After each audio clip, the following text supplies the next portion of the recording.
ومن يضلله فلا هادي له أشهد أن لا إله إلا الله وحده لا شريك له وأشهد أن محمدا عبده ورسوله اللهم صل وسلم على النبي الكريم محمد وعلى آله وأصحابه ومن دعا بدعوته واستنى بسنته إلى يوم الدين أما بعد. Bahagia Tuan Imam, Tuan Bilal, pengurusi di Jawatankuasa Masjid, tim Suara Sunnah, muslimin, muslimat, mudah-mudahan kita semua dirahmati oleh Allah Subhanahu wa taala. So insya-Allah pada malam ni kita akan bincang tentang hero perang Uhud. Perang Uhud ni dinamakan perang Uhud sebab berlakunya di Jabal Uhud, Bukit Uhud. Ramai yang keliru tentang Bukit Uhud ni. Masa pergi umrah, mutawif bawa ke Bukit Uhud. Kemudian kita turun bas, kita tengok ada orang naik bukit, sebuah bukit kecil, dan kita pun naik sama. Dan kita ingat yang tu adalah Bukit Uhud. So, sebenarnya yang tu bukan Bukit Uhud lagi, itu Jabal Rumah, Bukit Pemanah. So Bukit Uhud yang kita tengok luas terbentang tu, itu Bukit Uhud. Bukit Uhud dia besar. Baik. Dalam peristiwa Uhud ni, bila Nabi sampai di Uhud, Nabi telah tempatkan sejumlah pasukan pemanah di Jabal Rumah, di bukit pemanah tu. Dan Nabi telah memberikan arahan, apa keadaan berlaku sekalipun, jangan turun. Setelah berlaku, kita ringkaskan cerita, setelah berlaku perang Uhud ni, tentera Islam pada peringkat awalnya menang. So bila menang, di bawah tu tentera Islam kutip harta ghanimah. Lalu yang atas Bukit Uhud tu, mereka rasakan bahawa dah selesai kot. Saya ingin menggunakan perkataan, kemungkinan mereka silap tafsir. Saya tak mau nak guna perkataan mereka ingkar perintah. Sebab ni sahabat Nabi, generasi hebat yang Nabi didik mereka. Rasa macam tak kena kalau guna perkataan ingkar perintah tu. Sebab boleh jadi mereka salah faham. Contoh macam masa sahabat nak pergi Bani Quraidah tu, Nabi kata jangan salat sehinggalah kamu sampai di Bani Quraidah. So sebahagian sahabat mereka faham secara literal teks perkataan Nabi. Lalu mereka tak salat sampai di Bani Quraidah tu baru salat. Sebahagian yang lain berpandangan boleh jadi maksud Nabi ni tak bagi salat sampai Bani Quraidah takut lambat. Jadi bila dah awal bolehlah salat dulu. So dah berbeza pandangan. Maksudnya perbezaan pandangan ni berlaku di zaman Nabi lagi. Dan Nabi telah membenarkan keduanya. So beza pandangan ni sebenarnya biasa. Tapi masyarakat kita dia jadi luar biasa. Kat Perlis ni okey lagi ya. Kalau kat tempat lain tak kunut Wahabiyah. Beza pandangan sikit dia nak label. Saya masa belajar dulu, pensyarah saya ada yang mazhab Hanafi, ada yang mazhab Maliki, ada mazhab Hanbali. Mereka mengajak 4 mazhab, tak ada masalah. Budak-budak Malaysia panggil seorang doktor tu, pensyarah tu, Dr. Abdullah Fawaz. Dia ni memang pure Hanafi. Panggil mai rumah, ajak mazhab Syafi'i. Tak ada masalah. Tak ada masalah. Kita je bila kita belajar ni, bila ustaz ni kata lain sikit, Wahabi dia ni. Kat Perlis okey sikit lah. Kalau tempat lain kira nak label lah. Baik, perbezaan pandangan berlaku zaman Nabi lagi. Cuma masa tu Nabi ada untuk mereka rujuk. Baik. Sebab tu saya kata yang duduk atas Jabal ataupun Bukit Pemanah tu, mereka berpandangan mungkin dah selesai dah kot perang, boleh turun. Bukan nak ingkar perintah Nabi tu. Jadi di bawah tu sedang kutip harta ghanimah. Mungkin ramai yang kata lah, kutip harta ghanimah, panah, pedang, tombak, apalah sangat. Tak, harta ghanimah, zaman tu perang, puak-puak musyrikin, mereka bawa harta yang banyak. Bukan pedang, bukan. Dia bawa harta sama. Harta tu, dia boleh menjadi motivasi kepada puak-puak musyrikin untuk perang. Maknanya, hampa kalau lari perang, hampa terpaksa tinggal harta yang banyak ni. So, harta yang mereka bawa tu sebagai motivasi untuk nak perang. Ni puak-puak kufar. Sebab tu, Islam dia tak perlu motivasi harta ni. Tak perlu motivasi harta. Kan? Tuan-tuan, tentera Islam, dia pergi perang, imman nasru wa imman syahadah. Sama ada an-nasru, menang perang, ataupun syahadah, mati syahid, juga merupakan satu kemenangan, kerana mati syahid itu adalah kematian yang paling tinggi dalam Islam. Kok mana pun dua-dua ni untung belaka. So, bawa harta ni bukan motivasi. Yang bawa harta ni motivasi pada puak-puak kufar. Mereka bawa harta yang banyak supaya mereka tak lari pada perang. Kalau lari, kena tinggal harta. Sebab itu, kalau tuan-tuan tengok balik cerita Tariq bin Ziyad, kisah ni selalu orang duk cerita kan, Tariq bakar kapal kan, masa nak buka Al-Andalus, lalu kot selat Gibraltar kan. Di situ ada bukit. Gibraltar ni asalnya perkataan bahasa Arab, Jabal Tariq. Jabal Tariq. So, boleh jadi orang putih dia nak pronounce susah, dia sebut Gibraltar. Asalnya perkataan Jabal Tariq, Bukit Tariq.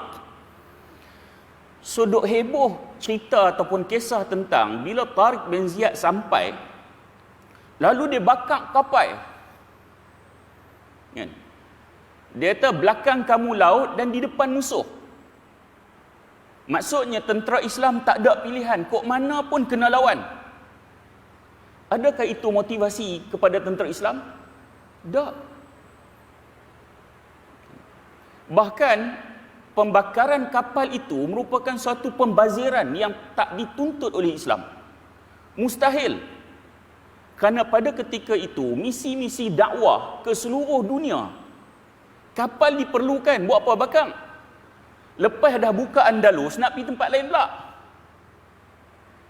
Bila dirujuk kepada sejarah, tak ada dilihat, tak ada riwayat yang sahih menceritakan perkara ni. Kalau ada cerita yang kata Tariq bin Ziyad bakar kapal ini pun daripada orang bukan Islam. Sejarawan mereka yang tulis. Boleh jadi ada niat yang tak baik. Nak tunjuk tentera Islam perlu motivasi bakar kapal. Tak boleh lari dah, kok mana pun nak kena lawan. Dah. Islam dia bukan macam tu. Tentera Islam bukan macam tu. Kalau tuan-tuan tengok masa perang Yarmouk, tentera Islam lebih kurang 40,000 orang. 40,000 lebih. Tentera Rom 240,000. Sebahagian di kalangan mereka ikat rantai kaki tentera dengan tentera yang lain supaya jangan lari. Walaupun jumlah mereka ramai, ikat kaki. Dan Islam dia tak perlu yang tu. So, bila cerita ghanimah ni ramai salah sangka. Bila kutip harta ghanimah, ingat kutip yang tu je. Panah, tombak tak. Dia ada harta yang lain juga yang mereka bawa sebagai motivasi untuk mereka berperang. Baik. Jadi, bila dah kutip harta ghanimah tu, sebahagian tentera Islam yang duduk atas bukit tu pakat turun belaka. Sebahagian besar turun. Bila turun, duk kutip harta ghanimah ni, Khalid Al-Walid yang pada ketika itu masih lagi tentera musyrikin Makkah, bahkan dia adalah ketua pasukan berkuda musyrikin Makkah. Khalid ni dia masuk Islam lambat pada masa perjanjian Hudaibiyah. Dia ni memang pakar strategi dalam peperangan sebelum Islam lagi. Bila dia tengok tentera Islam sebahagian besarnya telah meninggalkan bukit pemanah, dia pusing bukit Uhud tu, dia naik ke atas Jabal Rumah, Bukit Pemanah tu dia bunuh semua pasukan pemanah yang ada atas tu. Termasuk Hamzah bin Abdul Muttalib yang telah dibunuh oleh Al-Wahsy. Wahsy bunuh. Tuan-tuan, Wahsy ni dia bunuh Hamzah bin Abdul Muttalib. Memang diarahkan oleh masa tu Hindun lah. Wahsy ni dia hamba kepada Abu Sufyan. Hindun tu mak kepada Muawiyah. Baik. Riwayat yang cerita kata Hindun duk mamah hati Hamzah tu, itu tak ada riwayat yang sahih. Yang bunuh, Wahsy bunuh tu, itu betul. Tapi yang kata mamah hati tu kira tak ada riwayat yang sahih. So bila kaji, dia ada bau-bau tasyayyuh datangnya daripada puak-puak Syiah. Kenapa perlu mereka buat cerita Hindun ni ganas sangat macam tu? Tuan-tuan perlu tahu yang ni, sebab Hindun tu mak kepada Muawiyah bin Abi Sufyan. Pasal apa mereka marah sangat dengan Muawiyah? Siapa saja yang ada perselisihan dengan Sayyidina Ali, mereka akan memusuhinya. Tu yang marah sangat dengan Sayyidina Abu Bakar, marah sangat dengan Sayyidina Umar, dengan Sayyidina Uthman, dengan Sayyidatina Aisyah, marah sangat. Sebab apa? Ada perselisihan dengan Sayyidina Ali. So termasuk antaranya Muawiyah. Puak-puak Syiah ni tuan-tuan, mereka bila benci, mereka antara yang mereka lakukan adalah character assassination, pembunuhan karakter.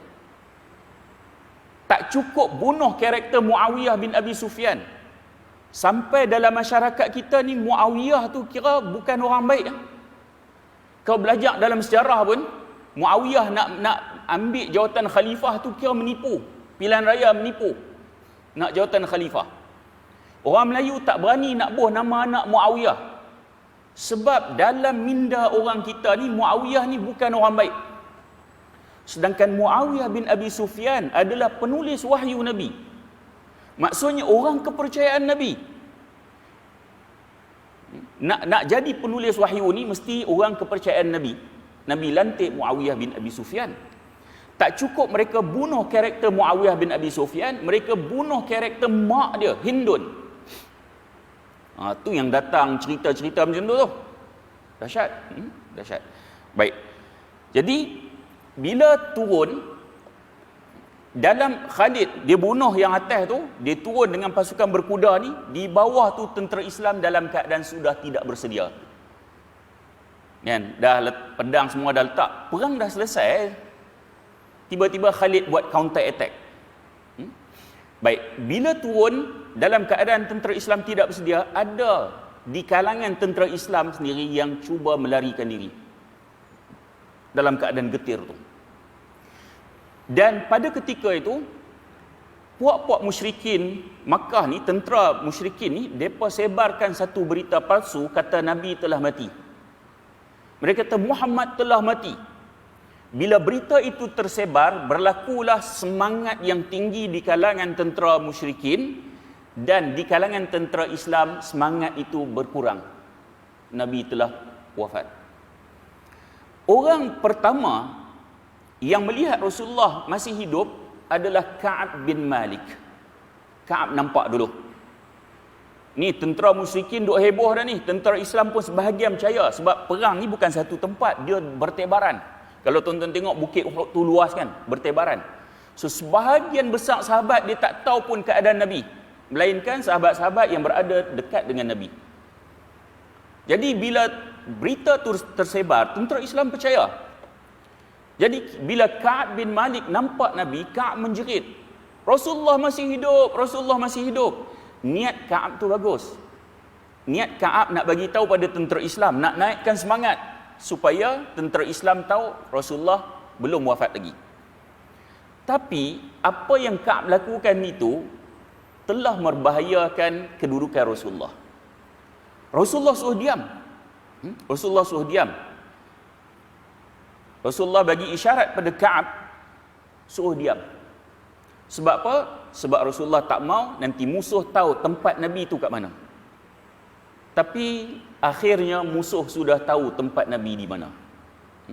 Bila mereka tahu tempat Nabi, waktu tu Rasulullah kata kepada 9 orang sahabat, 7 Ansar, 2 orang Muhajirin. Ansar orang Madinah, Muhajirin orang Makkah. So 7 Ansar, 2 Muhajirin. Rasulullah kata, "Man yarudduhum 'anna wa lahul jannah aw huwa rafiqi fil jannah." Siapa yang mampu menghalau mereka, tentera musuh, mereka akan masuk syurga. Aw rafiqi fil jannah, ataupun menjadi teman aku dalam syurga. Oh, bukan masuk syurga saja, teman Nabi ni, maksudnya makam tu tinggi. Sampai jadi teman Nabi. Bila dengar macam tu, sahabat-sahabat yang ada di sisi Nabi, khususnya 7 orang Ansar ni, mereka sungguh-sungguh pertahankan Nabi sehinggalah ketujuh-tujuhnya mati syahid. Lalu tinggal 2 orang Muhajirin. Bila 2 orang Muhajirin ni, Nabi kata, "Ma ansafna ashabana, ma ansafna ashabana." Kita tak berlaku adil pada sahabat-sahabat kita. Tinggal 2 orang baki lagi ni. Sebab 7 orang Ansar tadi berjuang habis-habisan. Lalu 2 orang pun berjuang habis-habisan sehinggalah mereka juga syahid. Baik. Kalau kita tengok dalam kisah Uhud ni, ada beberapa nama yang kita lihat perlu diberi perhatian kerana mereka ni hebat dalam perang Uhud. Pertama sekali, Talhah bin Ubaidillah. Talhah ni al-asyratu mubasyirina bil jannah. Dia salah seorang daripada 10 orang sahabat yang diberi khabar gembira syurga. Talhah salah seorang. Talhah salah seorang. Talhah ni dia berjuang mempertahankan Nabi. Dia tahan dengan menggunakan sebelah tangan dia ni. Sebelah tangan dia akhirnya tak berfungsi, tak boleh pakai. Kerana duk pertahan Nabi. Kerana duk pertahan Nabi. Lalu Talhah ni dia bila dia pergi kat Nabi, dia angkat Nabi, suruh berlindung balik batu. Berlindung balik batu. Kemudian Rasulullah berkata, Talhah pasti masuk syurga. Talhah pasti masuk syurga. Talhah ni dalam hadis yang kata 10 orang sahabat Nabi masuk syurga tu, dah ada nama dia. Hak ni lagi Nabi kata Talhah pasti masuk syurga. Dah 2 kali lah. Talhah saja. Kita kalau Nabi kata pasti masuk syurga, tak payah buat apa dah. Kira takat main masjid tu, balik rumah, tidur rumah, tak payah buat kerja untuk Islam. Kira Nabi dah bagi janji lah. Tak payah sampai pertahan Nabi ni sampai tak berfungsi tangan. Tak payah, Nabi dah kata dah masuk syurga. Tak buat apa pun masuk syurga. Nabi janji, takkan menipu. Itu bukan pendirian sahabat. Baik. Kemudian dalam riwayat yang lain, Nabi kata, "Man ahabba an yanzura ila syahidin yamshi ala wajhil ard, falyanzura ila Talhah bin Ubaidillah." Siapa yang nak tengok orang mati syahid tapi masih berjalan di muka bumi. Maksudnya Nabi bagi tahu dia ni nanti mati syahid lah. Tapi dia masih hidup berjalan muka bumi. Lihatlah Talhah bin Ubaidillah. Maksudnya dia masih hidup, tapi Nabi kata dia ni mati syahid. Dia ni mati syahid. Baik. Ada tak sahabat yang lain yang bakal mati syahid? Nabi bagi tahu. Ada. Masa Nabi naik atas bukit Uhud. Masa tu Nabi naik dengan Sayyidina Abu Bakar, Sayyidina Umar dengan Sayyidina Uthman. Nabi naik atas bukit Uhud tu. Lepas tu bukit Uhud tu bergegar. Kemudian Nabi kata, "Uthbut ya Uhud." Diam wahai Uhud. Alaika Rasulullah, di atas kamu ada Rasulullah. Was-Siddiq, ada Siddiq, ada Abu Bakar. Wa syahidan, dan ada 2 orang yang syahid. Siapa 2 orang tu? Umar dan Uthman. Maknanya Nabi dah bagi gambaran dah. 2 orang ni nanti mati syahid. So sama juga dengan Talhah bin Ubaidillah. Yang kedua, kisah Sa'ad bin Abi Waqqas. Sa'ad bin Abi Waqqas. Sa'ad bin Abi Waqqas ni, dia ni kira pemanah handal lah di sisi Nabi. Kalau tuan-tuan pergi ke Muzium Madinah, masih ada lagi busur Sa'ad bin Abi Waqqas ni. Busur dia. Dia ni memang pemanah hebat. Wallahu ta'ala alam, kalau busur yang ada Muzium Madinah tu boleh jadi mungkin betul lah, sebab Saudi ni dia teliti dalam hal ni. Dia teliti dalam bab ni. Dia tak semudah-mudahnya. Tak macam di tempat-tempat lain yang kata pedang Rasulullah lah, rambut janggut Rasulullah, capal Rasulullah lah, kan? Semua tu tak ada sanad yang sahih membuktikan barang-barang tu memang milik Rasulullah. Tak ada. Tak ada. Sampai capal tu kira buat lakaran buah atas kepiah.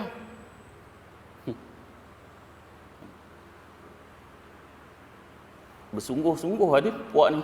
Pelik betul. Nabi tinggal, ma taraktu fikum amrain ma in tamassaktum bihima lan tadillu abada. Nabi kata, aku telah tinggalkan kepada kamu dua benda. Kalau kamu pegang dua benda ni sungguh-sungguh, kamu takkan sesat. Apa dia? Kitab Allah dan sunnah Rasulullah. Baik. Kemudian Nabi kata pada Sa'ad bin Abi Waqqas, wahai Sa'ad, ibu dan ayahku sebagai tebusan untukmu, maka panahlah. Ni Sa'ad ni. Nabi percaya sungguh kat dia. So kalau bab panah ni, Nabi suruh dia. Begitu juga Abu Talhah Al-Ansari. Nama Abu Talhah ni Zaid bin Sahal. Dia orang mana? Orang mana?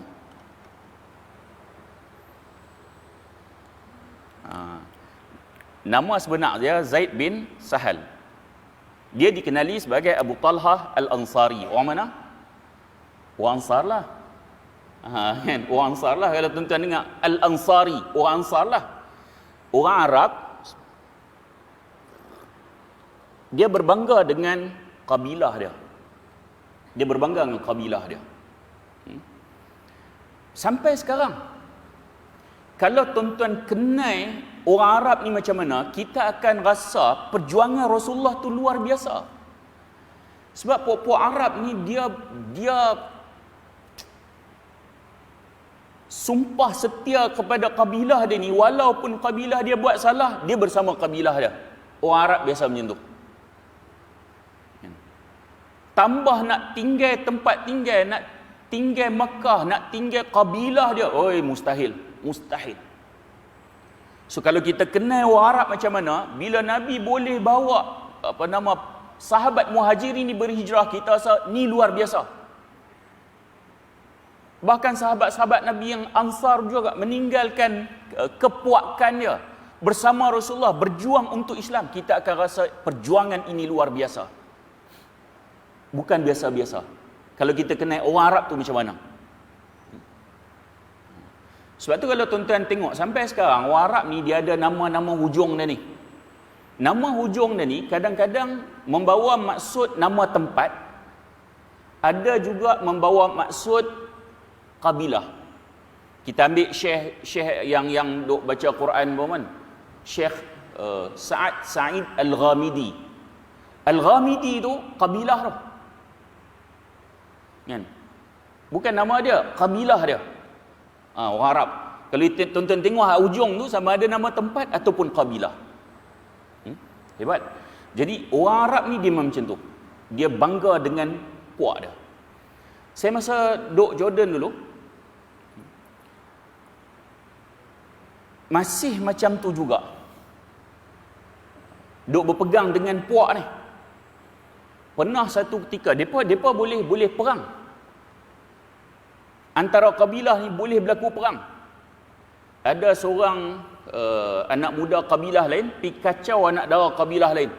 Esok bawa pistol tembak kaki anak muda tu dalam universiti. Kadang-kadang polis tak boleh nak buat apa, kena selesai sama-sama kabilah. Dia sampai macam tu. Dia dengan kabilah ni memang pegang sungguh. Masa saya sewa kereta dulu di sana, bawalah kereta ni, tiba-tiba polis tahan. Polis tahan turun, dia pun tanya, kan, tanya-tanya, kita kata daripada Jamiah Muqtah. Kan? Dia tahu aku pun daripada sana, aku daripada Mazar. Polis tu kata, kita bila dengar pada sana, kita tahu puak sana tu puak apa. Kan? Kita bila dengar macam tu, kita tahu, oh, Sarairah ahsanun nas fil Urdun. Puak Sarairah ni kira orang paling baik dalam Jordan. Oh, dia lepas lalu. Dia lepas lalu, ni orang Arab. Kan? Dia masih pegang dengan kabilah dia ni. Nah, jadi kalau tuan-tuan tengok Abu Talha Al-Ansari, orang Ansar lah. Kan? Tengok yang ujung tu. Tengok yang ujung tu. Baik, nama sebenar dia Zaid bin Sahal. Dia ni juga antara pemanah yang sangat dipercayai oleh Nabi. Kalau ada orang bawa panah, kemudian Nabi kata, panah ni kalau nak perang, bagi pada Abu Talha Al-Ansari. Nabi percaya dia panah. Baik. Masa Rasulullah dalam perang Uhud ni, Rasulullah yang Talha bin Ubaidillah, dia suruh menyorok balik batu. Rasulullah nak tengok musuh. Kemudian apa kata Abu Talha Ansari? Dia kata, demi ayah dan ibu saya, janganlah kamu kelar menemui musuh. Kamu akan terkena panah. Leher, yakni jiwaku sebagai tebusan untuk jiwamu. Hadis riwayat Bukhari. Dia kata, wahai Rasulullah, jangan mengintai, maksudnya. Takut nanti kena panah. Jiwaku, nyawaku sebagai tebusan. Maknanya kalau nak kena biar aku, bukan kamu wahai Rasulullah. Ni sahabat. Perjuangan mereka telah terbukti. Bukan macam kita. Kan? Perjuangan sahabat telah terbukti. Kalau kata hak buat baik, mereka dulu. Kita tak dan. Mereka akan buat dulu. Sebab tu dalam hal amalan, kita selalu sebut kan, amalan ni tak payah duk cipta. Nak renovate. Nak buat macam lain, tak payah. Sebab tu Ibnu Kathir, dia kata apa? Lau kana khairan lasabaquna ilaih. Kalaulah baik benda tu, nescaya siapa buat dulu? Para sahabat buat dulu. Mereka takkan tinggal. Mereka akan buat baik yang mereka rasa hak tu betul. Sebab yang ni, orang-orang Melayu dia suka kata, apa salahnya, kan benda baik. Kan Ibnu Kathir dah jawab, kalau baik siapa buat dulu? Sahabat buat dulu. Tak dan kita nak buat lagi, mereka akan buat dulu. Iman mereka terbukti. Mereka sanggup mempertahankan Nabi walaupun nyawa menjadi galang ganti. Kita belum lagi terbukti. Belum. Baik. Kemudian, dalam sebuah hadis, Rasulullah mengatakan pada Abu Talha, saya cuba ringkaskan sebab masa kita suntuk. Hadis riwayat Imam Ahmad, Nabi kata, sebenarnya suara Abu Talha di tengah tentera lebih berat daripada 100 bagi tentera musyrikin. Suara Abu Talha yang menjerit untuk nak selamatkan Nabi ni, Nabi kata suara Abu Talha ni lebih kuat daripada 100 tentera musyrikin. Ini pengiktirafan Nabi kepada Abu Talha Al-Ansari. Walaupun begitu, Nabi ni sahabat sanggup mempertahankan nyawa Rasulullah dan menjadikan nyawa mereka sebagai galang ganti. Rasulullah dalam perang Uhud mengalami luka-luka. Rasulullah luka. Nabi patah gigi, muka Nabi berdarah. Maknanya Nabi tak kebal. Tu yang kita tengok orang Melayu hak ilmu kebal tu mari ikut mana? Nabi tu Rasulullah. Nabi tu kekasih Allah. Tak kebal. Sahabat-sahabat Nabi yang hebat-hebat tu, Sayyidina Umar mempunyai karamah yang luar biasa. Tak kebal. Tak kebal. Hak kebal ni hak orang kita, mari ikut mana? Tolong hati-hati. Siapa hak duk tengok ilmu kebal tu tak payah. Tak ya. Hamzah bin Abdul Muttalib mati kena tombak, tak kebal. Khalid Al-Walid, dia dah masuk Islam, dia jadi panglima tentera Islam, dia tak mati di medan perang, dia mati di bumi Syam, di Syria. Dia ni masa sakit, sahabat tengok seluruh tubuh badan dia kesan liang luka, kesan perang tu. Tak kebal. Tak kebal. Tuan-tuan, dia macam ni lah. Dia kalau yang kebal-kebal ni, dia panggil amrun khariqul adah. Perkara yang berlaku luar daripada adat kebiasaan. Contoh, Nabi Ibrahim yang dilempar di dalam api. Adat api itu apa? Panas. Adat api itu apa? Membakar. Tetapi keluar daripada adat, api yang panas jadi tak panas, api yang membakar jadi tidak membakar. So bila keluar daripada adat, berlaku kepada Rasul nama dia mukjizat. Mukjizat ni boleh ikut suka guna? Boleh? Tak boleh ikut suka-suka. Rasulullah dengan Bani Hashim berapa lama kelaparan? Kerana diboikot oleh musyrikin Makkah. Tak ada makanan nak boleh makan. Dia bukan cerita macam pendekar bujang lapuk no. Dapat harmonika, ping, nasi kandar 3. Dia bukan macam tu. Tak boleh suka-suka. Kelaparan Nabi. Nabi dalam perang Uhud, gigi patah. Muka berdarah, tak kebal. Baik, jadi benda tu kalau keluar daripada adat, berlaku pada Nabi ataupun Rasul, nama dia mukjizat. Kalau perkara tu berlaku di luar adat, berlaku pada orang saleh, ia boleh masuk dalam bab karamah. Karamah pun sama dengan mukjizat, di luar daripada adat. Tetapi mukjizat hanya berlaku pada Rasul. Karamah berlaku pada orang saleh. Bagaimana Rasul tak boleh ikut sesuka hati nak guna mukjizat, melainkan Allah bagi, begitu juga karamah. Tak boleh suka-suka hati nak buat. Tak boleh. Kalau ada orang kata, betul ada ilmu kebal, dulu ada seorang tok guru, Jepun tembak dia tak lut. Boleh jadi masuk dalam hal karamah. Waktu tu Allah nak bagi karamah, tak jadi apa. Hak tok guru yang sama piduk bawah pokok, kena kengga, sakit dah.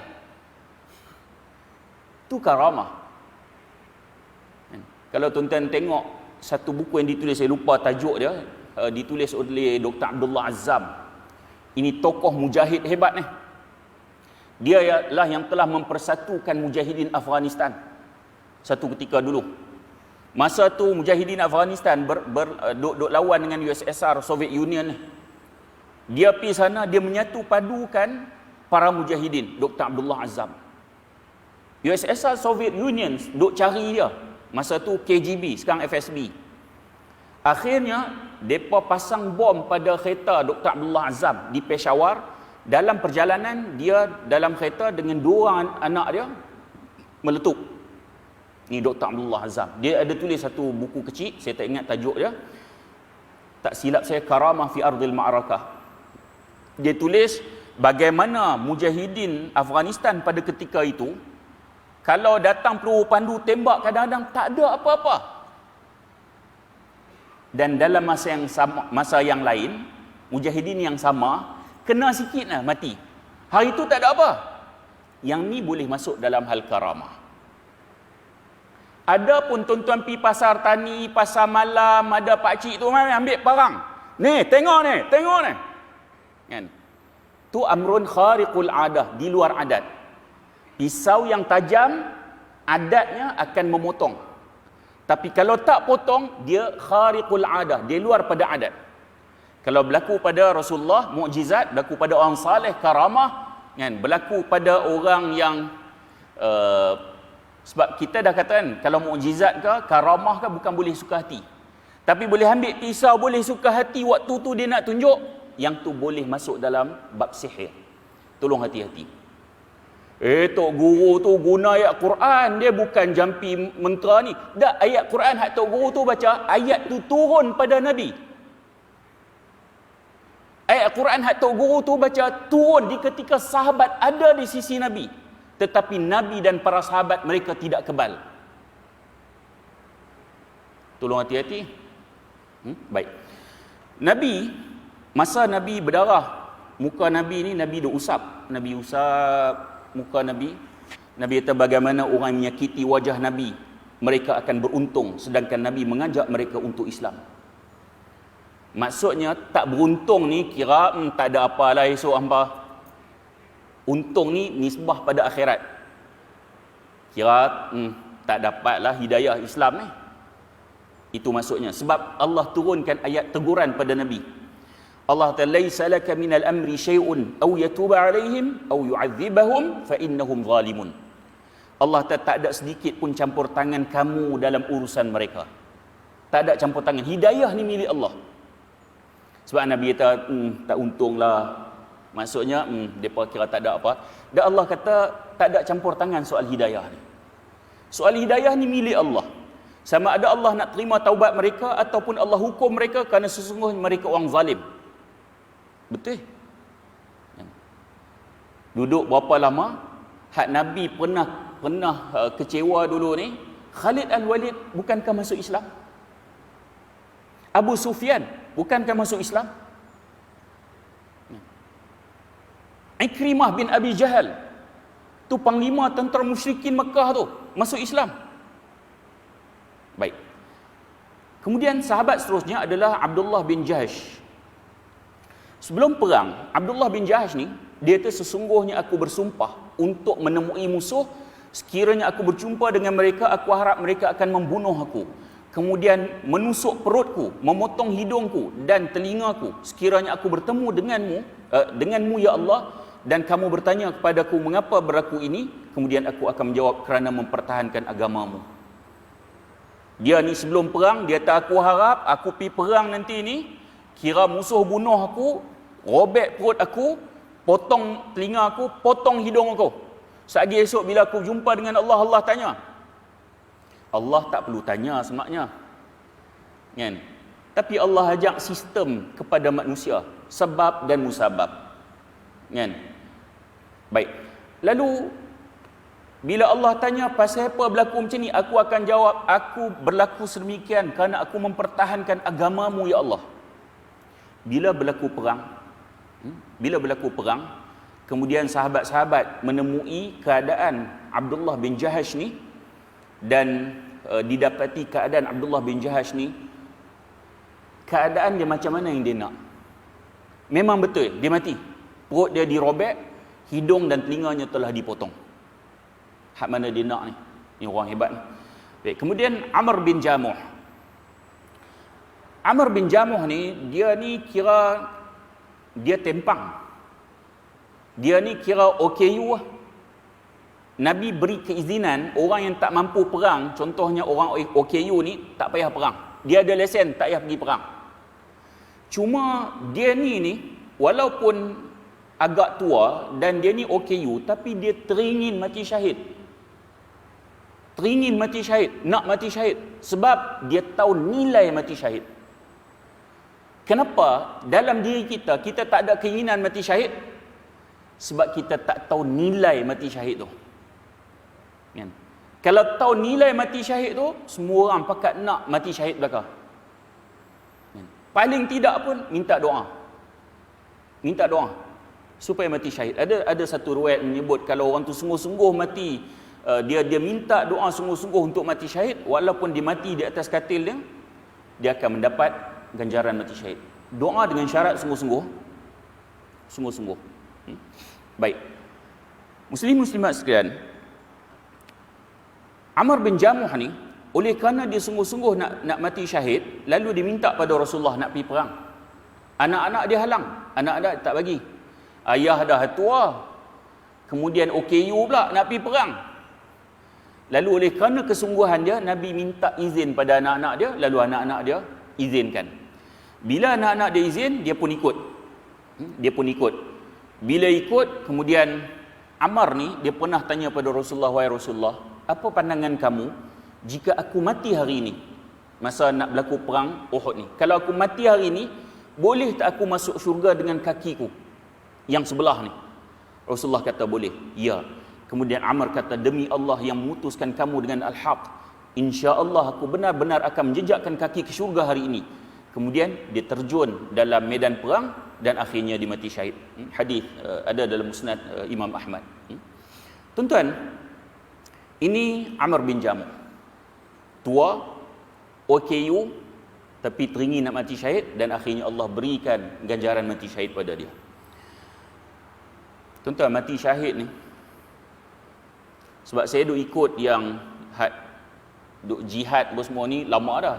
Daripada Afghanistan dulu duk ikuti lah kan. Kemudian mari yang di Bosnia, Iraq, Syria. Jadi video-video tu banyak dah tengok. Ramai mujahidin ni Allah berikan kesempatan pada mereka untuk mengucap 2 kalimah syahadah sebelum Allah ambil nyawa. Banyak video.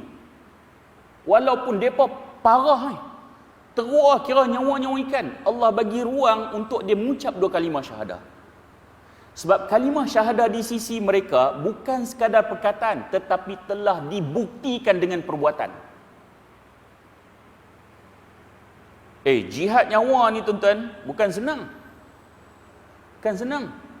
Kita jihad masa. Tuan-tuan, kita jihad masa, ada masa lain untuk kita. Ada masa lain, boleh guna masa yang lain ni. Kita jihad harta, kita jihad duit kita. Kita bagi, ada duit lain tak? Ada lagi duit lain. Kita jihad tenaga, kita guna tenaga untuk Islam. Ada lagi tenaga lain? Ada lagi. Depa ni jihad nyawa, kalau Allah ambil nyawa tu ada nyawa lain tak? Tak ada. Sebab tu nilai mati syahid ni sangat tinggi. Tak ada galang ganti. Mereka telah korbankan sesuatu yang tertinggi sekali, iaitu nyawa, untuk dipersembahkan pada Allah. Tuan-tuan, yang selama pengalaman tuan-tuan hak lebih tua pada saya, pernah tak tengok orang sebelum mati mengucap 2 kalimah syahadah? Pernah? Saya pernah banyak kali dalam drama. Asyhadu an la ilaha illallah wa asyhadu anna Rasulullah, mati. Tapi hak kita duk realiti ya, payah. Bukan nak kata dia mati tak elok tak. Tapi kalau mujahidin ni tuan-tuan, tengok banyak sangat Allah beri mereka ruang untuk mengucap 2 kalimah syahadah. Hak tu yang sahabat-sahabat duk berebut tu. Cuma kita ni tuan-tuan bila sebut mujahidin, ustaz ni sokong pengganas. Hak tu masalah. Kerana jihad itu telah dirosakkan perkataannya. Memang musuh-musuh Islam nak supaya jihad itu dimatikan fungsinya. Saya selalu sebut tuan-tuan, apabila tentera Amerika dan sekutunya menyerang umat Islam di Afghanistan, apabila umat Islam Afghanistan bangkit lawan, mereka digelar sebagai pengganas. Apabila tentera Amerika dan sekutunya menyerang umat Islam di Iraq, umat Islam Iraq bangkit lawan, mereka digelar sebagai pengganas.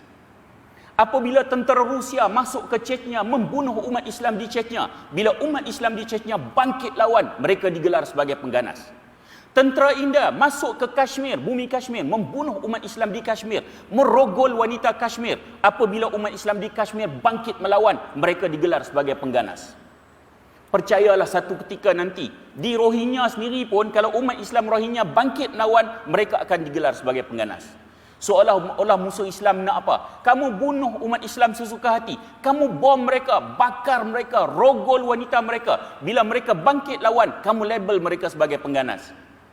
Akhirnya umat Islam juga terkeliru dan menggunakan istilah yang sama. Akhirnya umat Islam menjadi mandul. Cerita-cerita jihad, ustaz nak cerita jihad, cukup perang zaman Nabi. Habis sangat pun zaman sahabat. Kalau nak cerita last kali, kira perang Salahuddin Al-Ayyubi lawan tentera salib.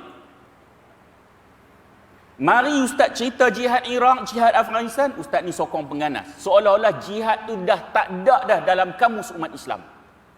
Cerita jihad zaman dulu. Tuan-tuan, apa pandangan tuan-tuan kalau tuan-tuan baca dalam buku sejarah, yang ni memang betul berlaku.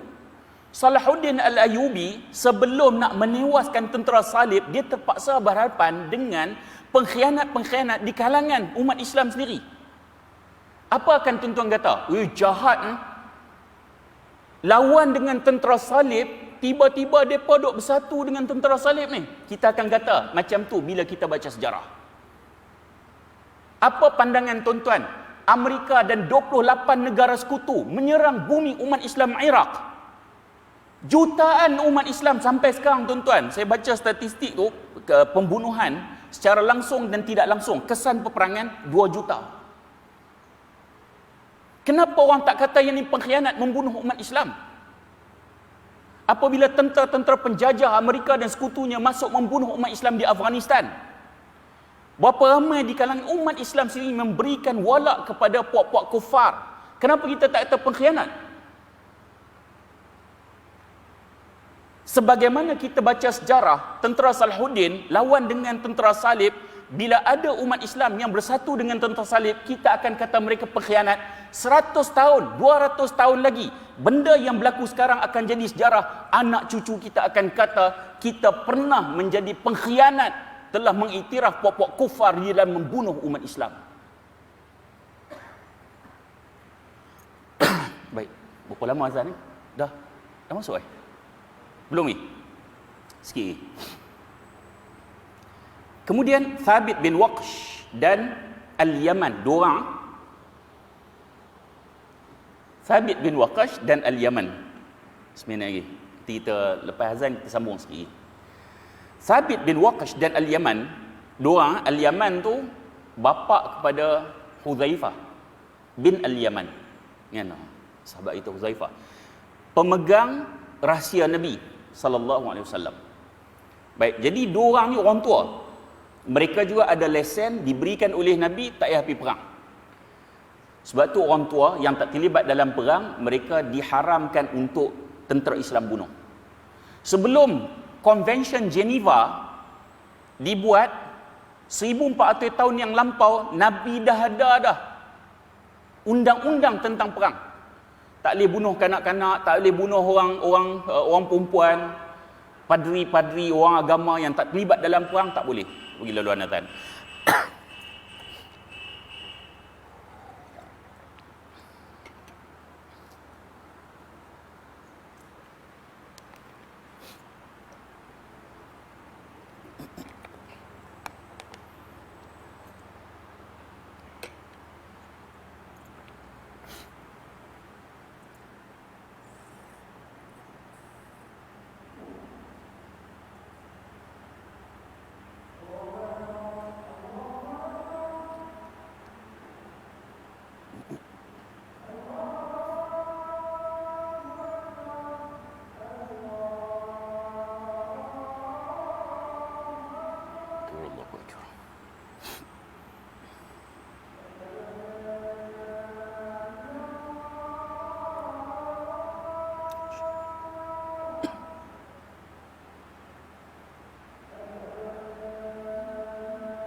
La ilaha illallah.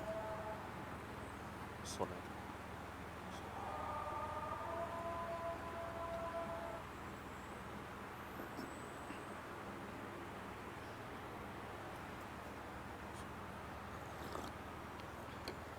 Baik, tonton sikit lagi. Thabit bin Waqash dan Al-Yaman ni dua orang tua, dan depa ni ada lesen tak payah pergi perang sebab orang tua. Tapi keinginan untuk mati syahid ni menyebabkan akhirnya mereka terlibat, minta pada Nabi nak pergi juga. Akhirnya Thabit bin Qais ni dia mati ni dalam medan perang, musuh bunuh dia. Cuma Al-Yaman ni dia mati tu dibunuh oleh tentera Islam, tersilap bunuh dia. Tersilap bunuh dia, disangka dia ni tentera musuh. Jadi bila habis perang, lalu Nabi nak bayar diat. Dia sistem diat ni bagus kan? Sistem diat ni bagus. 100 ekor unta, mahal kan? Terutama kalau kat Malaysia ni guna untuk geng-geng mabuk langgar orang.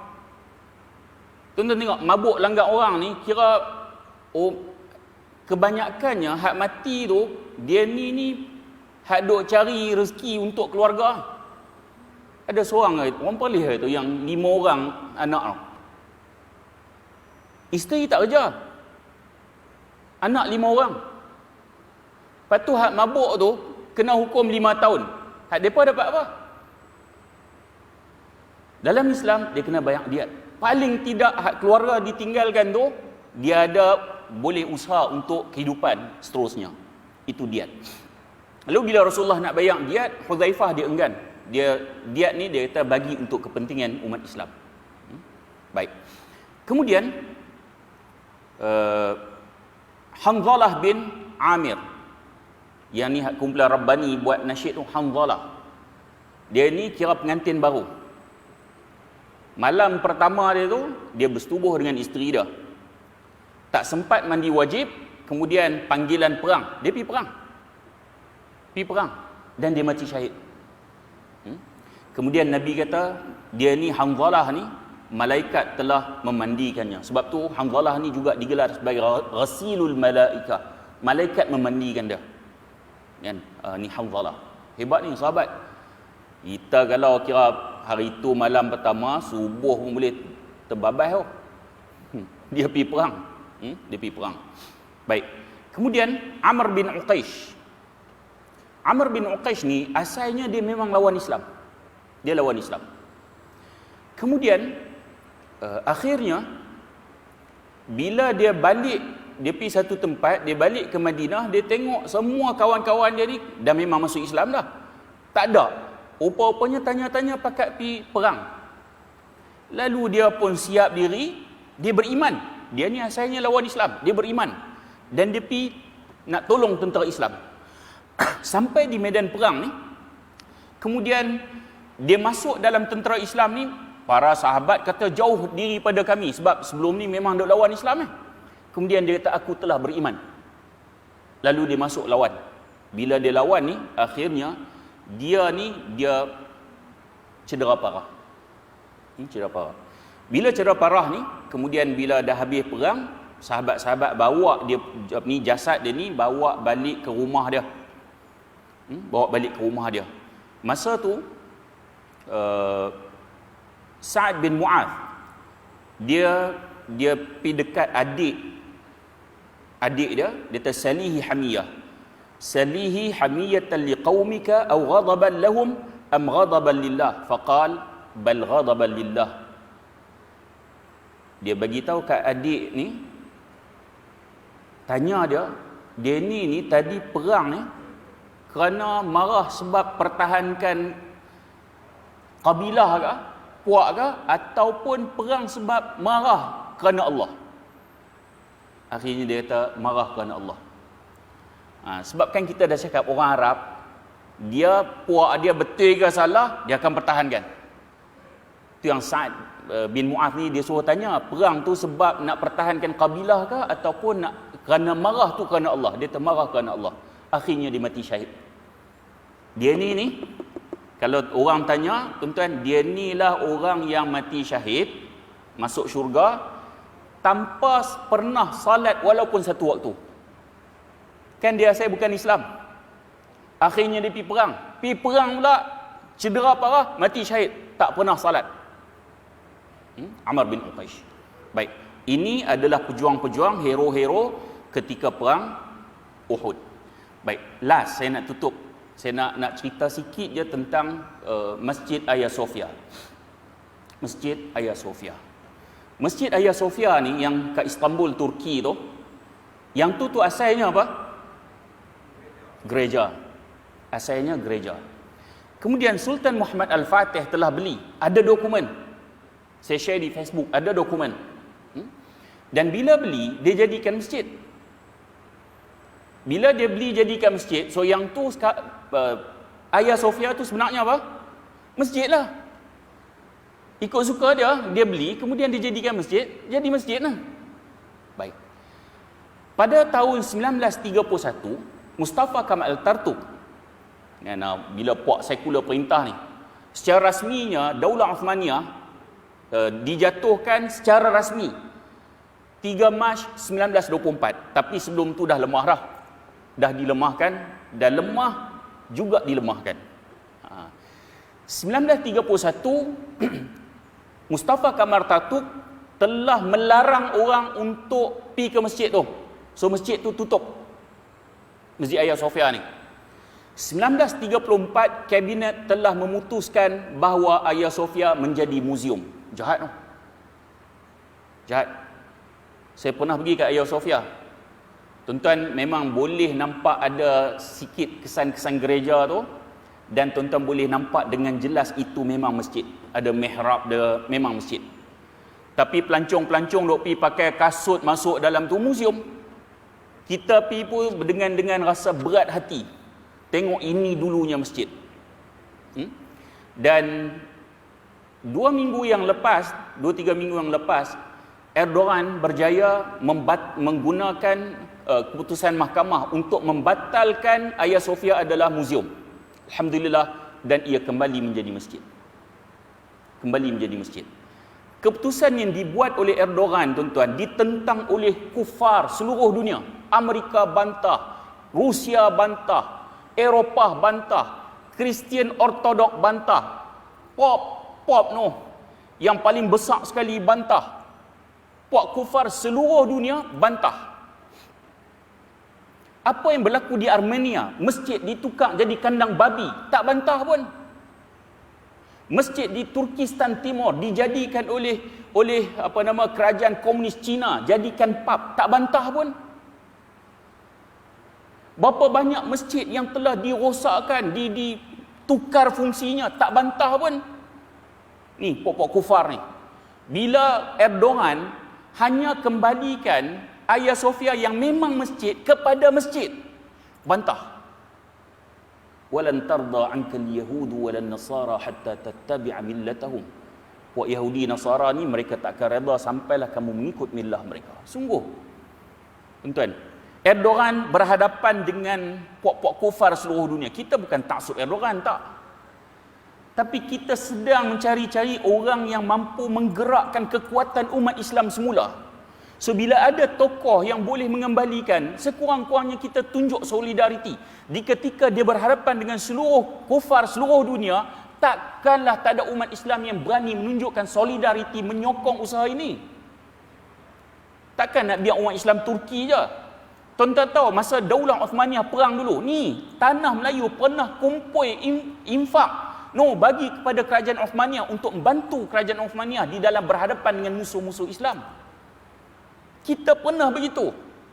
Sebab tu saya sebut zaman sekarang ni paling tidak pun kita ada Facebook kan, bagi anak-anak muda ni share, tunjukkan solidariti. Tunjukkan solidariti. Kan, itu paling tidak. Ataupun berdoa kan, mudah-mudahan Allah berikan kekuatan kepada sesiapa saja yang ingin mengembalikan kegemilangan ataupun kekuatan umat Islam seluruh dunia. Mudah-mudahan pertemuan kita ada manfaat. Kalau terkasar bahasa mohon maaf. Dan saya akhiri dengan aqulu qawli hadza wa astaghfirullahal azim li wa lakum. Wassalamualaikum warahmatullahi wabarakatuh.